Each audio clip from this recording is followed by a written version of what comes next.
Let's face it, business technology is frustrating and complex. So how do you make sure it works for your team?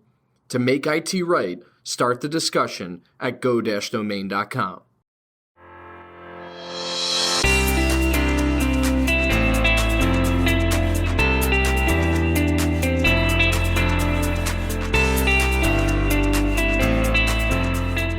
You're listening to Discussions by Domain, a podcast for business leaders.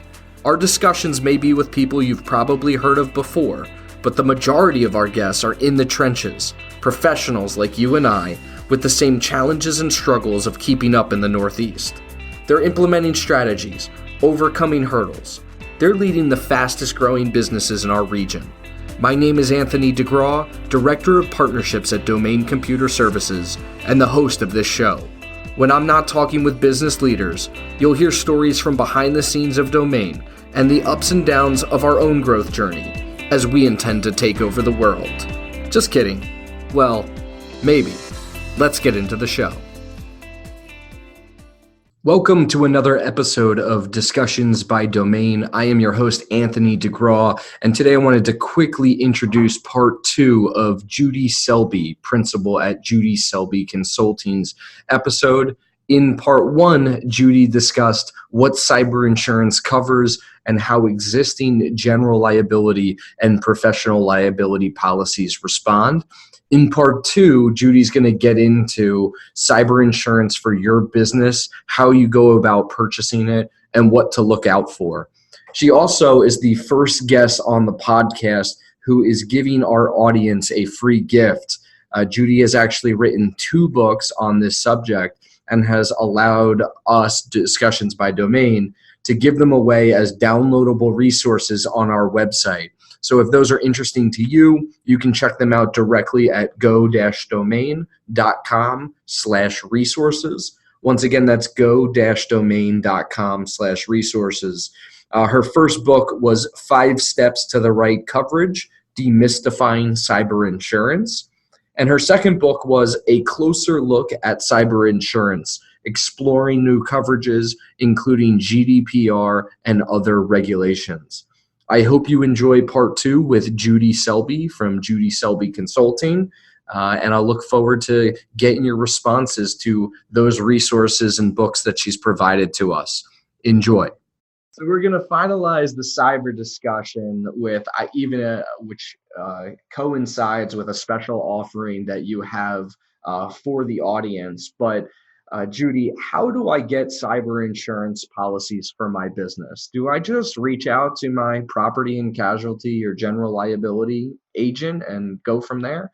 Well, you can, and you're going to have to. You have to go through. I guess there's some companies you can just go online and get your policy that way. But yeah, most people will work with their broker and say, I want cyber coverage, and I encourage people to do that and to consider lots of options. As we said, there's a lot of carriers in the space. The carriers that will write any particular business will depend on the business and its size, and some carriers are more appropriate for others depending on if you're very large or very small. But I think before you even do that, before you even take those types of steps, the first thing you need to do is understand what your risks are. You really need to do some kind of a risk assessment and figure out, well, where are our exposures, for cyber and privacy type of risk. Not every company has the same risk. Not every company has to buy, the most expensive or expansive cyber insurance policy, because you may not have all the risks that policy provides coverage for. But do a risk analysis and figure out what your risk profile is, and then take a look at your current program. I find over and over again that people have coverages they don't know about, and as we mentioned before, sometimes you can have cyber coverage already attached to an existing policy. So it's good to know what coverages you already have for 2 reasons. Number one, you're paying for it. You should know that you have it. If you look at any cyber coverage that's attached to an existing policy, you probably will have some overlap if you buy a cyber insurance, a standalone cyber insurance policy. So you want to kind of know that in advance, because the last thing you want is to have a claim and have two insurers pointing at each other and saying, you go first to pay the claim, you go first to have the claim. And so one of the issues that I always look at is adding some language to whichever form you choose and saying, this is the policy that will go first if I have an incident. And in the cyber context, I think that's super important because, if you're having, if you're in the throes of some kind of cyber event, everybody's hair is on fire in the enterprise. You could be completely shut down. You could be, in the headlines in the newspaper. You could have a news truck parked outside. You don't want any delay in getting the professionals involved and helping you. So the next step is filling out the application. The application for cyber insurance really varies from policy to policy, carrier to carrier. There's one insurer now that has a one-question application. There's other carriers that will ask maybe 4 and 15,000 exclusions. Yeah, probably. And then other ones will, for larger companies, you might have to do, calls with underwriters. You won't fill out, quote unquote, an application at all, but you'll have discussions with their underwriters, things of that nature. So it depends on that situation, but I always urge people to be super, super careful filling out the application, be 100% accurate. You probably still will get covered even if you don't have perfect answers to every question. I'm sure, Anthony, you saw that many times when you were in the insurance space. And then you want to, if there's any questions you're not 100% clear on, you don't want any ambiguities in the insurance application. And so if you're answering a question and by answering it, it's actually a double negative, you don't know if you're saying yes or no, if you really analyze it, or you don't really understand what they're asking, get written clarification before you submit your answer, just to protect yourself down the road. So the next step then is, now you've identified all your risks, you know where your coverage gaps are. Work with your broker, work with somebody like me as well if you'd like, and make sure you get coverage to match up with the risks that you actually have. So, there's certain risks that everybody has now. Everybody has a ransomware risk. Everybody has a business email compromise risk, things like that. You may not have a GDPR risk, so make sure you're getting the coverage that you really need. You may not deal with credit cards at all. You wouldn't need that PCI coverage, but you may, and so you would need that coverage. One thing I'm finding now is that some policies are, in a very obtuse way, taking away coverage for data being held by a third party. And so if you're in the cloud or you're using other business partners to host your data, you want to make sure you have that third party coverage. So those are the types of things that I'm talking about there. And then on the last piece, you really have to know the coverages, the obligations that you have under the policy as the insured. There are typically pretty important obligations around when you have to give notice of a claim. Do you need prior consent from the insurance company before you engage in settlement discussions, before you pay ransomware, before you hire outside professionals, things of that nature? So you should look at those things in advance, include them in your incident response plan, and operationalize them in your company. Meaning, if the knowledge of the chief information officer is relevant to when you have to give notice of a claim to an insurance company, you need to tell that chief information officer that he has that responsibility and that he needs to work with risk management or the CFO or the GC, whoever's handling insurance issues for the company. Yeah, that is so important. Those last two tips there. Number one, when do you have to notify the insurance company, the CIO, CISO, whoever it may be?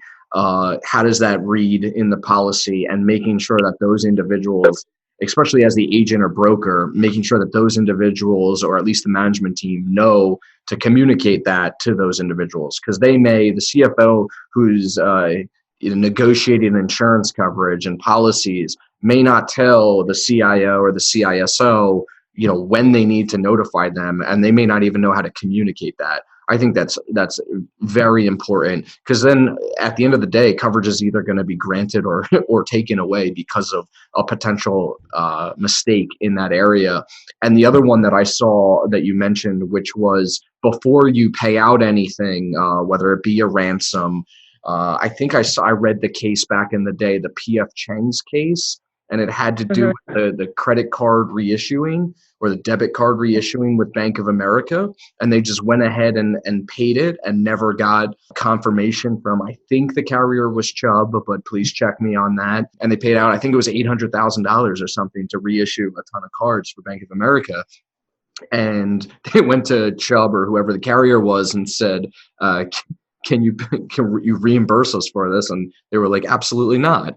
And so definitely look into that case. But I feel like that was the general gist of that. So definitely get sign-offs from the carriers before you go and start writing checks to people. Yeah, I had a company come to me a few years ago that had a real crisis situation. They literally had 2 news trucks outside their front door. They went out and hired, two PR firms to help them. It was a real crisis, and they didn't loop in the carrier till like a few days later, and it resulted in a claim denial, which I thought was a little heavy-handed, but they did violate the consent provision. So that's why I think it's so key to put that in your incident response plan. That somebody is going to deal with this, because otherwise you may forget. And on the notice issue, I just became aware yesterday of a notice provision that says as soon as your control group, which was defined as the company president, CEO, and other really super high level people are aware of the possibility of a claim, you have to give notice. But within that control group definition, they also included administrative assistants. Wow. And so if your secretary gets an email that says something and that's not conveyed, quickly, or he or she doesn't appreciate the significance of it even and doesn't convey it, I mean, you can see how that could be problematic. So yeah, these are the types of real insurance nitty-gritty things that are not unique to cyber insurance, by the way. These are in every type of insurance policy. And that's why I get a little nervous, actually, Anthony, when I know a lot of people rely on internally their CISO or somebody like that to get a cyber insurance policy for the company, or they'll turn to their privacy lawyer or their cybersecurity lawyer and say, get us a cyber insurance policy. These are the insurance inside baseball kind of things that may not be too obvious to somebody who doesn't really focus on insurance for a living. Exactly. All right. Well, clearly you're the expert here, and even more of an expert because you've written 2 books on this subject. So tell us a little bit about the giveaway you have, or the special gift you have for our audience. Oh yeah, well there are 2 cyber insurance ebooks that I put together. One was the goal of the first one, which is called 5 Steps to Getting the Right Coverage: Demystifying Cyber Insurance, is really an overview of what the coverage is, and then I had a few chapters that each one goes into a little bit more detail on a specific area of cyber coverage, many of which we've discussed now. And it just goes through those 5 steps that I outlined a few minutes ago to getting the right coverage for your company. The second one is a closer look at cyber insurance. And in that one, I talk about some of the newer coverages. I get into some depth about coverage for these new regulatory exposures under the new privacy regulations like GDPR, and what to look for in a policy, if you have that exposure, to try to get the best coverage for your company. And so I think they're easy reads, they're short, but hopefully they'll be helpful resources to your audience. Yeah, that's great. And we really appreciate that, Judy. So if you're listening, we're going to put that on the resources tab on our website, also the same area where the podcast, where you find the podcast. But on the resources tab, we will put a downloadable PDF version of these ebooks that Judy was kind enough to give us. I am going to have the marketing team gate these, and by gate these, I mean you are going to have to provide your email address. Main reason is so we can give back that data to Judy as people start to download those resources that she's kindly given to us. So you will find those on the resources tab of the go-domain.com website. So thank you so much, Judy, for that. Now let's flip the script. Let's get out of cyber a little bit, and we're going to go to learn about Judy on the personal side a little bit more. So the first question I have for her is, what book or books have you gifted the most to other people or have changed your mind the most? Well, that's an easy one on the professional level, because I have gifted, I have recommended many times a book called Stand Out by Dorie. And to me, it's a really great resource for professionals in today's marketplace, because it's all about how to build your personal brand and how to stand out in this very crowded marketplace, especially if you're in, a cutting edge kind of area like cyber or privacy, but there's many others as well, and how to take advantage of social media and interconnectedness and things like podcasts and the opportunity to self-publish ebooks. These two things that we're dealing with as we speak. Yeah. And utilizing things like LinkedIn to really kind of boost your brand, build your network, connect with other people in your space, and provide real value. Provide real value to people. Become a thought leader where you can not just share what you're learning, but create an environment where you learn from each other. And so I think it's any of her books is good, but that one in particular, I think is terrific. I love it. That's very good stuff. Now, who is a thought leader, to kind of follow up on that? Who is a thought leader and or everyday practitioner here in the Northeast that the audience should know about? Well, in the cyberspace, I love Paul Farello at Greenberg. He's an attorney, and he was, I guess, one of the key members of a group called the Cyber Avengers. They put out some really good content, all for free, by the way.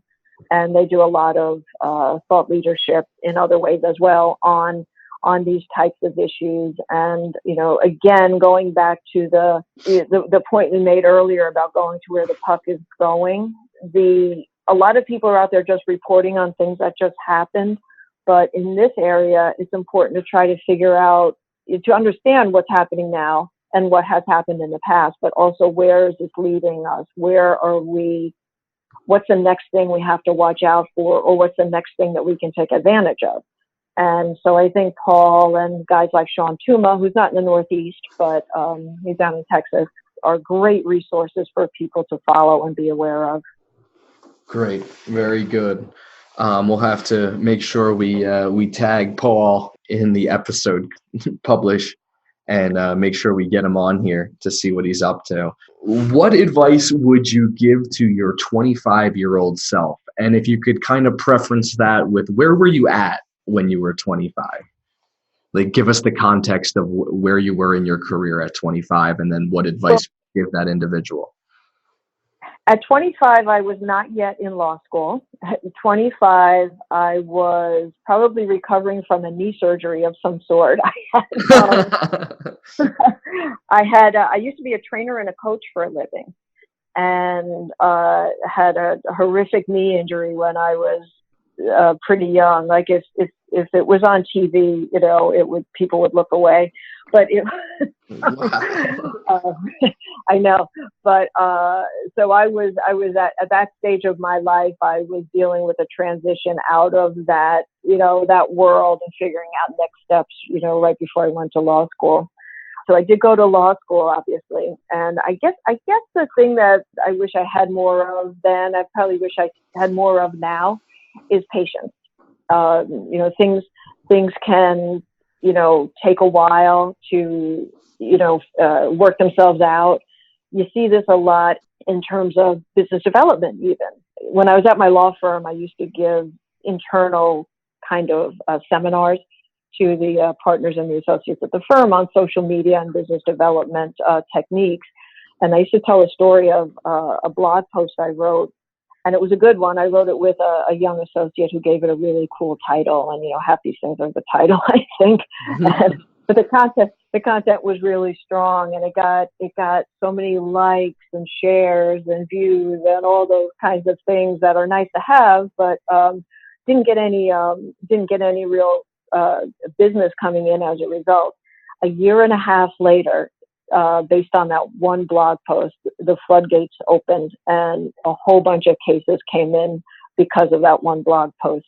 So that's a good example on a professional level of how, just being patient and being consistent, just don't say, well, I wrote this thing, nothing happened, so I give up, but those are two, I guess, traits that would be helpful to continue to work on now, and that I wish I had more of when I was 25.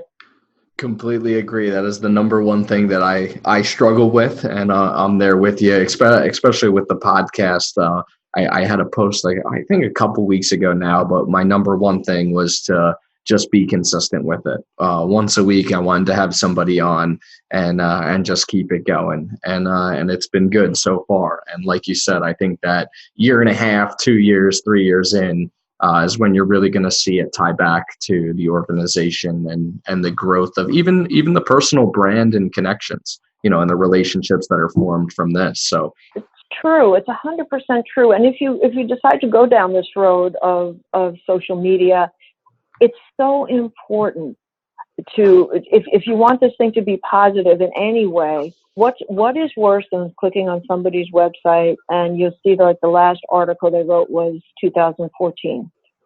It's almost a negative. You'd be better to not have any articles than to have that, or to have one podcast that's 4 years old, So the consistency is key. Yeah, exactly. All right. The next one that I'm always interested to hear about, because people usually have some decent stories about it. What nonprofit or charity should the audience know about that means something to you personally? Well, there's a couple. There's one charity called Unbound, and the reason I really like that organization is, there's a lot of charities. There's probably not enough of them, but there's a lot of charities that are out there where you can sponsor a child. It can be a child in the United States, a child overseas. The thing I like about Unbound is that you can sponsor adults, and I think adults get children grow up and then they become adults who have real needs. And so this is an organization where you go online and you just, find somebody at any age, but you do have the option of focusing on adults or seniors and saying, I'm going to make a monthly donation to this person. And you correspond with him or her, and you learn about their family. They learn about yours. The letters oftentimes have to be translated because they're not English speakers. But it's really interesting. I actually went online and found a woman. I found somebody as close to my, not only just age, but my birthday as possible. That was my criteria, because how do you pick, one person? I like that. Yeah. Yeah. And so I thought that was, I really respect the work that they're doing there. And I'm also, an animal lover. And so I give to charities that help, homeless and abused animals, that kind of thing as well. And then, around specific events, you'll see something in the news and there'll be, an immediate crisis type of situation. Yeah. Those are the things that are really, you can't forget to do those things as well. Love it. All right. And finally here, obviously this is a podcast, so we're trying to get experts like yourself on the show and be a resource of knowledge for individuals. So what is a resource, a book, a podcast, a blog, a website that you have come to learn from or get value out of? Well, I really like, there's a guy named Ed Milet. I really like his podcast. They're very, very practical. They're very, motivating. They cause you to look at things in a slightly different way. And he oftentimes has good guests on with interesting backgrounds. And John Gordon's Positive University, I think, is another really, really interesting podcast. I like to listen to them when I'm out walking my dog and, that type of thing. And I get a lot of value from those things. Very good. Well, Judy, this was a pleasure. I know this has been a little while in the making here, but this has been absolutely wonderful. I'm glad you were able to come on and be the first individual to speak to us about cyber insurance, especially from the consulting approach, because I think it separates the agent broker. It even separates the carrier. And I love that role that you're playing right there and the knowledge that you have in this industry. So once again, thank you so much. And thank you for bringing the free resource of these ebooks to us. This has just been absolutely amazing. I really appreciate it. Well, such a pleasure, Anthony. It was really a lot of fun. And I really thank you for inviting me to be on with you. Awesome. Well, have a great day. And I will see you soon. Take care now. To ensure that you never miss an episode, subscribe to the show in iTunes or your favorite podcast player. This guarantees that every episode will get delivered directly to your device. To help us get the word out, share with a friend, leave a review, and check out our discussions on the web at go-domain.com/podcast. Thank you so much for listening. Until next time.